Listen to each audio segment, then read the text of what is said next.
লম্বা ছুটি কাটিয়ে আগামী মাসে বাংলাদেশের বিরুদ্ধে টেস্টের সিরিজে বাংলাদেশের বিরুদ্ধে নামবে ভারতীয় ক্রিকেট টিম। এই সিরিজে কোন কোন ক্রিকেটার জাতীয় টিমে নির্বাচিত হবেন তা নিয়ে এখন থেকেই জল্পনা শুরু হয়ে গিয়েছে। 19শে সেপ্টেম্বর থেকে শুরু হবে ভারত বনাম বাংলাদেশ টেস্টের সিরিজ। দুটি টেস্ট ম্যাচ খেলবে দুই প্রতিবেশী দেশ।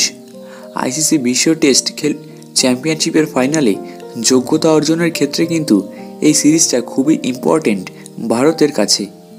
একই সঙ্গে কোচ হিসেবে শ্রীলঙ্কার বিরুদ্ধে টি-20 সিরিজে জয় পেলেও ওয়ানডে সিরিজে হারের মুখ দেখতে হয়েছে গৌতম গম্ভীরকে।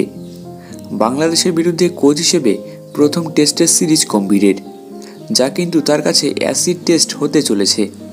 বিগত কয়েক মাসের মধ্যে মোট 10টি টেস্ট ম্যাচ খেলবে টিম ইন্ডিয়া।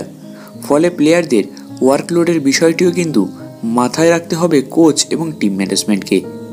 বাংলাদেশ সিরিজের পর রয়েছে নিউজিল্যান্ডের বিরুদ্ধে 3 ম্যাচের টেস্টের সিরিজ।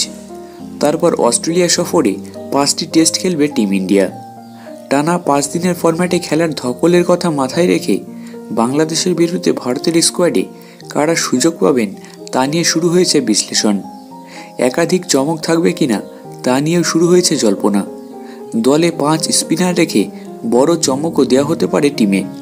এক ঝলকে দেখে নিন বাংলাদেশের বিরুদ্ধে ভারতের সম্ভাব্য টেস্টের স্কোয়াড। রোহিত শর্মা, ইয়াশাসবি জয়সওয়াল, শুভমান গিল, বিরাট কোহলি, কেএল রাহুল, ঋষভ পান্ত, ঈশান কিষান, সরফরাজ খান, রবীন্দ্র জাডেজা, অক্ষর পটেল, রবিচন্দ্রন অশ্বিন, ওয়াশিংটন সুন্দর, কুলদীপ যাদব, জসপ্রীত বুমরা, মোহাম্মদ শামি এবং মোহাম্মদ সিরাজ।